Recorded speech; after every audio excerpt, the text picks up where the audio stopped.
हे दोस्तों, welcome to my channel. इस video में हम एक्सप्लेन करने वाले हैं सोशल साइंस के इम्पोर्टेंट क्वेश्चन को। यहाँ है इतिहास का पहला पार्ट, भारत और समकालीन विश्व 2, जिसका पहला चैप्टर का नाम है यूरोप में राष्ट्रवाद का उदय। तो यूरोप में राष्ट्रवाद का उदय जो ये चैप्टर है, इस चैप्टर का जो भी क्वेश्चन इम्पोर्टेंट है इसे एक्सप्लेन करेंगे और आप इसे ध्यानपूर्वक सुनिए ताकि ये क्वेश्चन आपका एग्ज़ाम में आए तो आप इसे अच्छा तरह से लिख सकें। तो मैं इस वीडियो में ज़्यादा इस वीडियो को एडिट करने वाला नहीं हूँ। मैं इसमें जो भी कुछ होगा मैं विदाउट एडिट किए इस वीडियो को मैं अपलोड करने वाला हूँ। और क्योंकि ये वीडियो लंबा होने वाला है तो मैं इस वीडियो में ज़्यादा एडिटिंग नहीं कर सकता। ठीक है, तो यहाँ से शुरू करते हैं। सबसे पहला क्वेश्चन यहाँ पे दिया गया है, रूढ़िवादी कौन थे। ठीक है, अति लघु उत्तरीय प्रश्न को मैं समझाने वाला हूँ इस वीडियो में। और सोशल साइंस के जितने भी हैं जैसे history, geography, civics and economics, ये चारों को मैं एक्सप्लेन करने वाला हूँ कुछ वीडियो में। और आप इस वीडियो को देखते रहिए और अच्छे से सभी क्वेश्चन को आप रिमाइंड कर लीजिए ताकि आप एग्ज़ाम में अच्छे से इसे लिख सकें। तो चलिए इस वीडियो में देखते हैं। सबसे पहला क्वेश्चन है, रूढ़िवादी कौन थे। ठीक है, तो रूढ़िवादी कौन थे? उदारवादियों के विपरीत रूढ़िवादी वे लोग थे। उदारवादियों के विपरीत है। ठीक है, रूढ़िवादी वे लोग थे जो यह मानते थे कि राज्य और समाज की स्थापित पारंपरिक संस्थाएं जो है, जैसे राजतंत्र, चर्च, सामाजिक ऊंच नीच, संपत्ति और परिवार को बनाए रखना चाहिए। ठीक है, उदारवादी के विपरीत सोच रखने वाले। ठीक है, रूढ़िवादी कौन है? तो उदारवादियों के विपरीत रूढ़िवादी वे लोग थे जो यह मानते थे कि राज्य और समाज की स्थापित जो पारंपरिक संस्थाएं हैं, जैसे कि राजतंत्र, चर्च, सामाजिक ऊंच नीच, संपत्ति और परिवार को बनाए रखना चाहिए, ये रूढ़िवादी थे। ठीक है, रूढ़िवादी वे लोग कहलाते हैं। क्लियर है? आगे है, काउंट कैमिलो दे कावूर कौन था? काउंट कैमिलो दे कावूर कौन था? तो Count Camillo de Cavour Italy के सिडनिया पिडमोंट राज्य का मंत्री प्रमुख था। ठीक है, काउंट कैमिलो दे कावूर कौन था? तो ये था इटली के, ठीक है, इटली के सिडनिया पिडमोंट राज्य का मंत्री प्रमुख था। उसने इटली के प्रदेशों को स्वीकृत करने वाले आंदोलन का नेतृत्व किया। ठीक है, क्या किया ये? काउंट कैमिलो दे कावूर कौन था?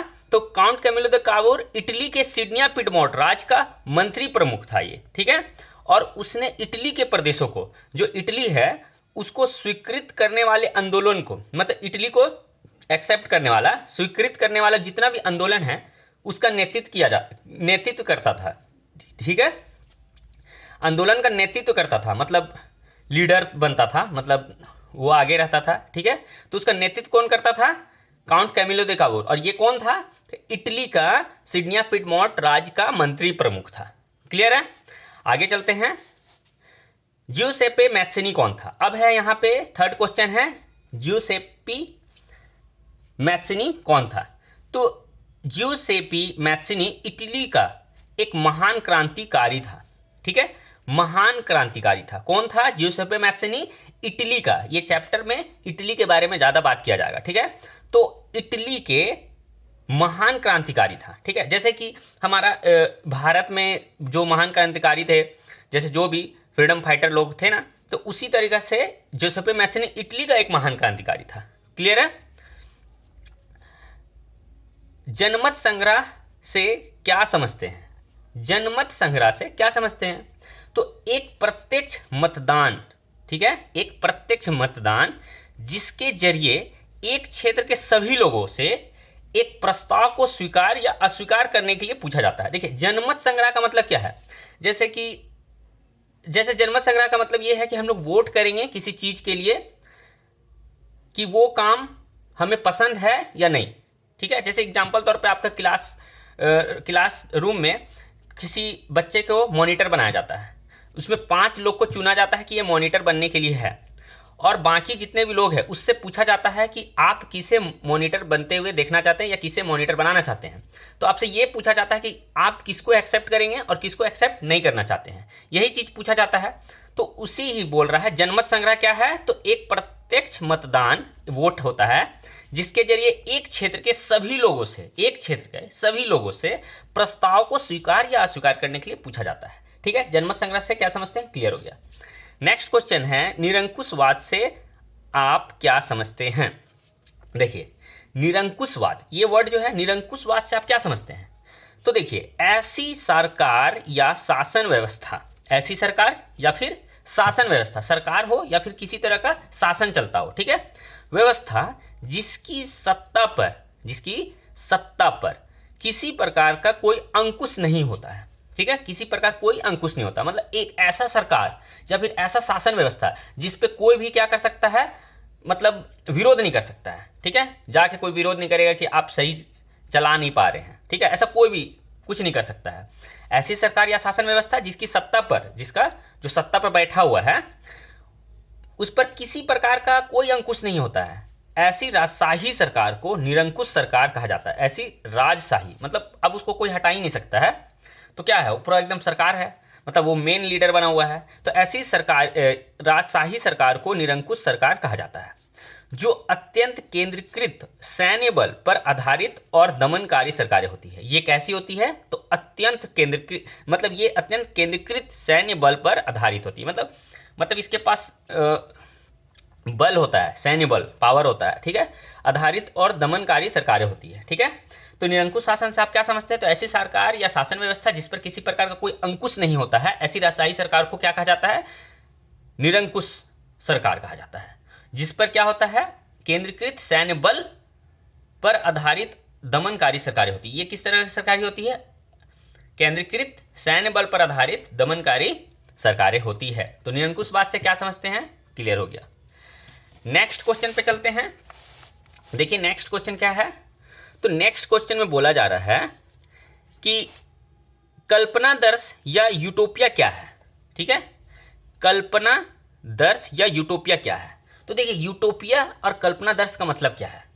जैसे कि मान लेते हैं कि आज के समय में आप रोड से जा रहे हैं धूप में, तो कोई एक ऐसा कोई अनजान आदमी आपको घर के पास से उसका जा रहे हैं रोड से, तो आपके आसपास से मतलब जा रहे हैं, ठीक है, वो आदमी को आप नहीं पहचानते हैं, बट वो आपको क्या बोलता है, बाबू इतना धूप में कहाँ जा रहा है, लो मेरा एक छाता ले लो, मेरे गाड़ी से चले जाओ जहाँ जा रहा है। तो ऐसा कोई करेगा आज के समय में, कोई नहीं करने वाला है। तो मतलब हम लोग ऐसा अच्छा बात जो इस दुनिया में पॉसिबल नहीं है, वो चीज़ जो सोचता है उसी को यूटोपिया कहा जाता है। मतलब किसी के बारे में बुरा ही नहीं, सबके बारे में बहुत अच्छा। ठीक है, तो देखिए क्या बोल रहा है, कल्पनादर्श यूटोपिया क्या है, तो एक ऐसा समाज की कल्पना, एक ऐसा सोसाइटी जो इतना आदर्श है, इतना मतलब आदर्श है कि उसका साकार होना लगभग असंभव होता है। मतलब ऐसा आदर्श सोसाइटी का बनाना जो लगभग इम्पॉसिबल हो। ठीक है, तो उसी को क्या कहा था, यूटोपिया। मतलब अच्छा बात सोचकर किसी बात अच्छा बात सोचा जाता है, बट वो क्या होगा, हकीकत में नहीं किया जा सकता, या हकीकत में नहीं हो सकता है आज के समय में, तो उसको क्या कहा जाता है, यूटोपिया कहा जाता है। 6 नंबर क्लियर हो गया। 7 नंबर पे चलते हैं। क्या बोल रहा है, 1815 की वियना संधि के क्या उद्देश्य थे। ठीक है, तो 1815 की वियना संधि के क्या उद्देश्य थे, तो 1815 याद रखिएगा, 1815 की वियना संधि के क्या उद्देश्य थे, युद्धों को रोकने के लिए। क्या बोल रहा है, युद्ध को रोकने के लिए। ठीक है, जैसे मान लेते हैं आज के समय में यूरोप और आपका यूरोप बोल रहे हैं, रसिया और यूक्रेन दोनों के बीच में क्या होता रहा, फाइट हो रहा था, लड़ाई हो रहा था।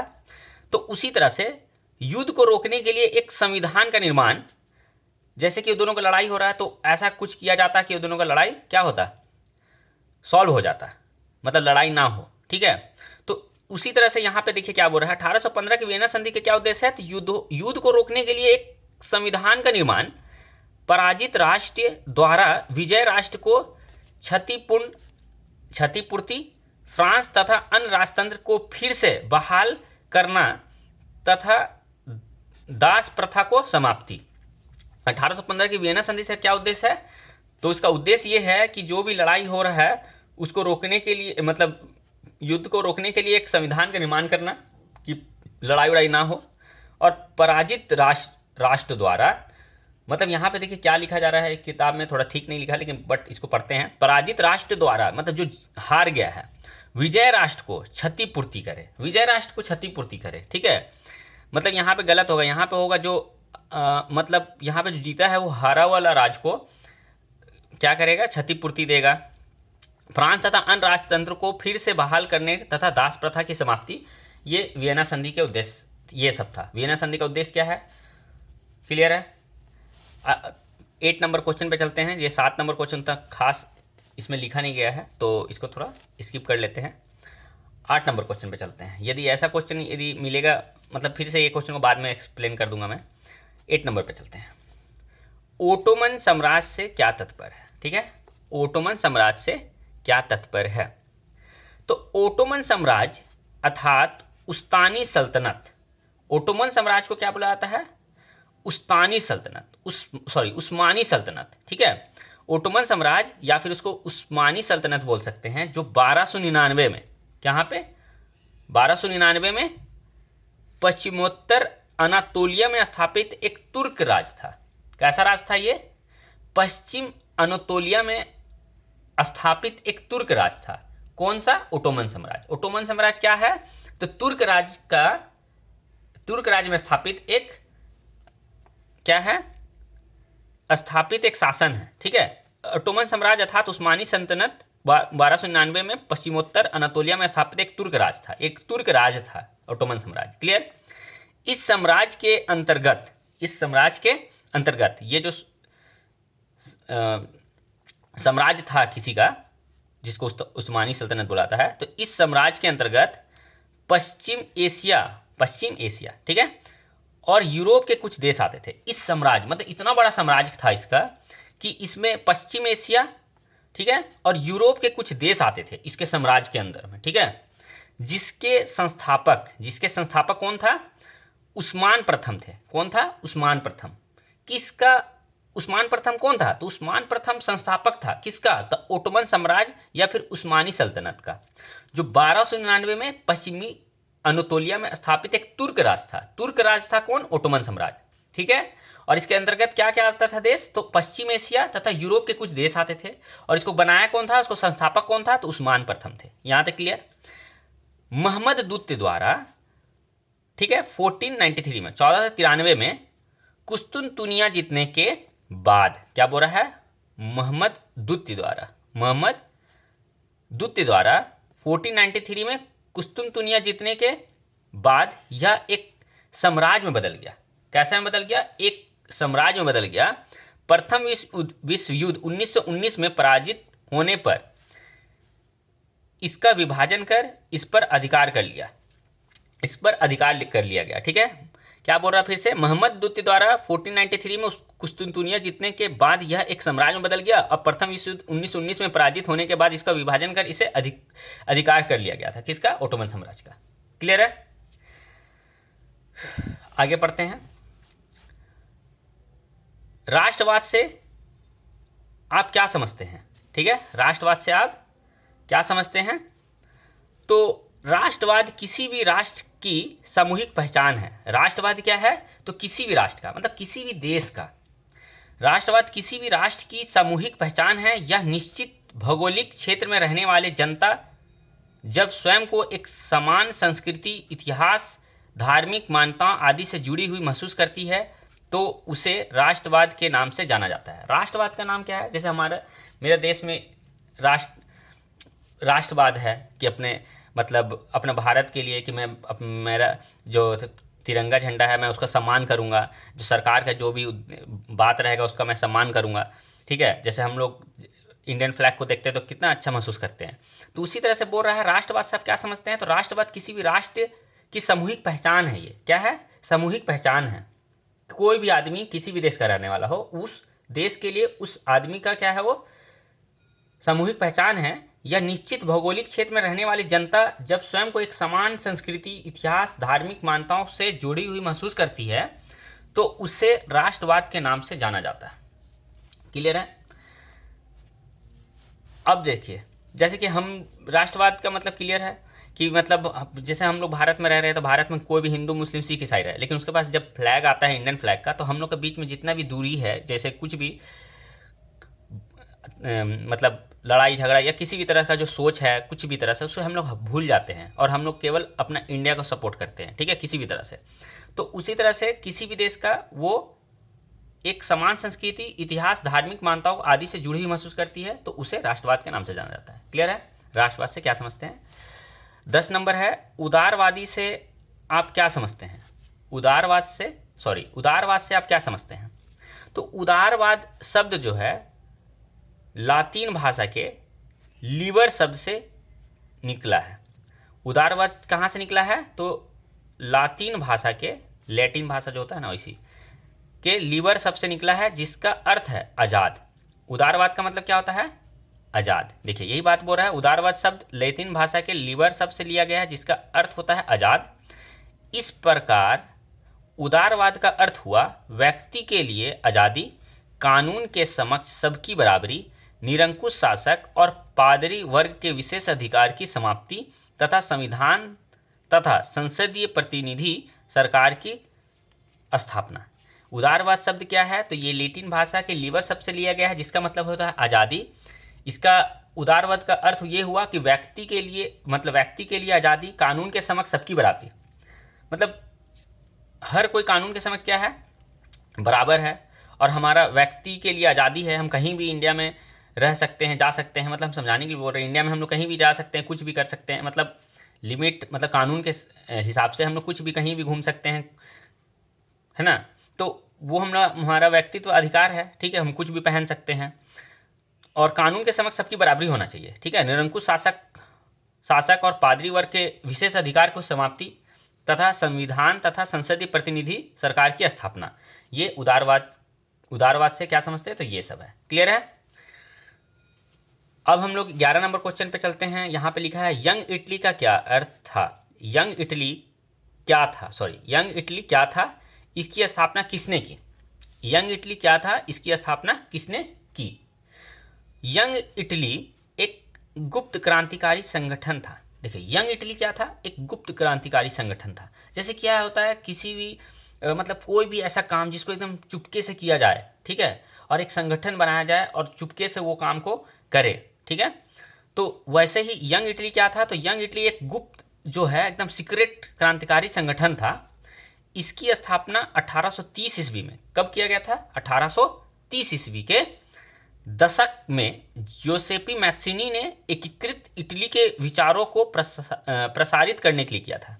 कौन किया था यंग इटली को?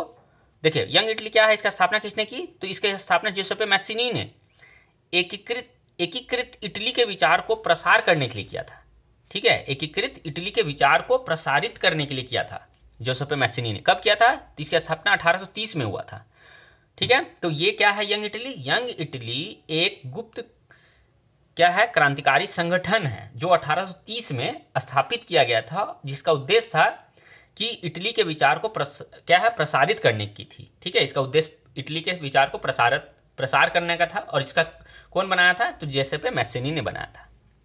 क्लियर है? 12 नंबर पे चलते हैं। रूपक से क्या तात्पर्य है? रूपक से क्या तात्पर्य है, या फिर रूपक क्या है या रूपक किसे कहते हैं, इसे समझना है। जब किसी अमूर्त विचार जैसे स्वतंत्रता, मुक्ति, ईर्षा, लालच, स्वतंत्रता हो, मुक्ति हो, ईर्षा हो, ठीक है, लालच हो, ये सभी चीज को, जितना भी थॉट है को किसी व्यक्ति या किसी चीज द्वारा इंगित किया जाता है, किसी व्यक्ति के द्वारा या फिर किसी चीज के द्वारा इंगित किया जाता है, तो उसे रूपक कहा जाता है। रूपक का मतलब क्या है कि किसी भी चीज का जो भी दिमाग में है सोच, थॉट, मुक्ति, स्वतंत्रता, ईर्षा, कुछ भी चीज हो, ये सभी को किसी व्यक्ति के द्वारा या किसी चीज के द्वारा क्या बताना, तो उसे क्या कहा जाता है? रूपक कहा जाता है। अब एग्जाम्पल के तौर पे समझते हैं। जैसे हम लोग क्या करते हैं, कभी देखिए ऐसे क्रॉस रहेगा और उसके ऊपर एक खोपड़ी रहेगा, तो इसका मतलब क्या इंगित हो रहा है कि भाई ये डेंजर जोन है, डेंजर जगह है, ठीक है, तो हमें इससे दूर रहना है। जैसे कभी कभी देखे होंगे कोई तार है, उसके पास ये खोपड़ी और ऐसे क्रॉस बने रहता है, तो इसका मतलब हम क्या बोल रहा है कि भाई उधर जाना नहीं, ठीक है, करंट लग सकता है, डेंजर जोन है। तो हमें इंगित कर रहा है ना किसी चीज़ को। तो उसी तरह रूपक, रूपक से क्या तात्पर्य है, तो रूपक भी जब किसी अमूर्त विचार जैसे स्वतंत्रता, मुक्ति, ईर्षा, लालच, ये सभी जितना भी थॉट है किसी व्यक्ति के द्वारा या फिर किसी चीज के द्वारा इंगित किया जाता है तो उसे रूपक कहा जाता है। क्लियर। 30 नंबर चलते हैं। नृत्य क्या है, नृत्य जातीय से आप क्या समझते हैं, निर्जातीय से आप क्या समझते हैं, एक साझा नस्ली, जनजातीय, सांस्कृतिक उद्गम अथवा पृष्ठभूमि जिसे कोई समुदाय अपनी पहचान मानता है। ठीक है, निर्जातीय से क्या समझते हैं, तो एक साझा नस्ल, जनजाति, संस्कृति, ठीक है, अथवा पृष्ठभूमि जिस पर कोई समुदाय अपनी पहचान मानता है कि ये मेरा है, ठीक है, किसी भी चीज का। अब आगे चलते हैं 40 number. Vienna Congress, Vienna Congress कब और किसके द्वारा आयोजित की गई थी। देखिए, वियना कांग्रेस कब और किसके द्वारा आयोजित की गई थी। वियना कांग्रेस 1815 ईस्वी में ऑस्ट्रिया के चांसलर, 1815 में वियना कांग्रेस क्या है, 1815 में, याद रखना है, 1815 में ऑस्ट्रिया के चांसलर ड्यूक, ठीक है ना, मेटरनिख द्वारा, क्या है, ऑस्ट्रिया के चांसलर ड्यूक मेटरनिख द्वारा आयोजित की गई थी। वियना कांग्रेस कब और किसके द्वारा आयोजित की गई थी, तो ये क्या है, वियना कांग्रेस 1815 में आयोजित की गई थी। कब किया गया था, तो 1815 में। किसके द्वारा किया गया था, तो ऑस्ट्रेलिया के चांसलर ड्यूक, देखिए यहाँ ऐसे भी लिख सकते हैं, ऑस्ट्रेलिया के चांसलर के द्वारा आयोजित की गई थी। किसके द्वारा आयोजित की गई थी, तो ऑस्ट्रेलिया के चांसलर ड्यूक के द्वारा या फिर ड्यूक मेटरनिख के द्वारा, पूरा भी लिख सकते हैं एग्जाम में, ठीक है। तो इस तरह है कि वियना कांग्रेस जो है 1815 में ऑस्ट्रेलिया के चांसलर ड्यूक जो है, ड्यूक मेटरनिख द्वारा आयोजित की गई थी। क्लियर है। 40 नंबर और 15 नंबर पे चलते हैं। बिस्मार्क कौन था, बिस्मार्क कौन था, उसने कौन सी नीति अपनाई। तो देखिए, बिस्मार्क कौन था, उसने कौन सी नीति अपनाई। बिस्मार्क जर्मनी का एक महान नेता था। देखिए, बिस्मार्क कौन था, तो जर्मनी के एक महान नेता था। जैसे मान लेते किसी भी देश का तो कोई नेता होता है ना महान, उसी तरह से जर्मनी का एक महान नेता था। कौन, बिस्मार्क। बिस्मार्क ने जर्मनी के एकीकरण के लिए बहुत अधिक प्रयत्न किया। एकीकरण मतलब जॉइंट में रखना, जोड़ना, जोड़ने के लिए बहुत कोशिश किया। तो बिस्मार्क कौन है, तो जर्मनी का एक महान नेता है, ग्रेट नेता है, जो जर्मनी के एकीकरण के लिए बहुत अधिक प्रयास कर रहा है। जर्मनी का एकीकरण के लिए बहुत अधिक प्रयास कर रहा है कि सभी एकीकृत हो जाए, एकीकरण के लिए बहुत प्रयास कर रहा है। और ये कौन है, बिस्मार्क, और ये है एक जर्मन का महान क्रांतिकारी नेता या महान नेता। क्लियर। तो यहाँ पे है कि बिस्मार्क जर्मनी का एक महान नेता था। बिस्मार्क ने जर्मनी एकीकरण के लिए बहुत अधिक प्रयत्न किए। एकीकरण के लिए उसके द्वारा अपनाई गई नीति रक्त लौह था। रक्त लौह, खून और क्या है, खड्ग की नीति के नाम से इतिहास में प्रसिद्ध है। जैसे हम लोग का कैसे सुभाष चंद्र बोस थे, तुम मुझे खून दो मैं तुम्हें आज़ादी दूंगा, उनका ये थॉट था। ठीक है, ठीक है। तो और गांधी जी का क्या थॉट था कि क्या था कि मैं किसी पे प्रहार नहीं करूंगा। ठीक है। तो उसी तरह से बिस्मार्क जर्मनी का एक महान नेता था जो जर्मनी एकीकरण के लिए बहुत अधिक प्रयास किया। और ये क्या थे, क्या है, खून और खगड़ या फिर रक्त और लोह की नीति अपनाई, जिसके द्वारा ये प्रसिद्ध है। ठीक है, रक्त और लोह के नीति के नाम से ये प्रसिद्ध है बिस्मार्क। ठीक है। और कौन, देखिए यहाँ बिस्मार्क कौन था, तो जर्मन का एक महान क्रांतिकारी नेता था जो जर्मनी का एकीकरण के लिए बहुत अधिक प्रयास किए। यहाँ तक क्वेश्चन का आंसर। उसने कौन सी नीति अपनाई, तो इसने रक्त और लोह की नीति अपनाई। ऐसे भी लिख सकते एग्जाम में। ठीक है, कि बिस्मार्क कौन था, उसने कौन सी नीति अपनाई, तो बिस्मार्क जर्मन का एक महान नेता था जो जर्मनी एकीकरण के लिए उसने बहुत अधिक प्रयास किए और उसके द्वारा उन्होंने खून और लौह की रक्त या लौह की नीति अपनाई। बस इतना भी एग्जाम में लिख देंगे।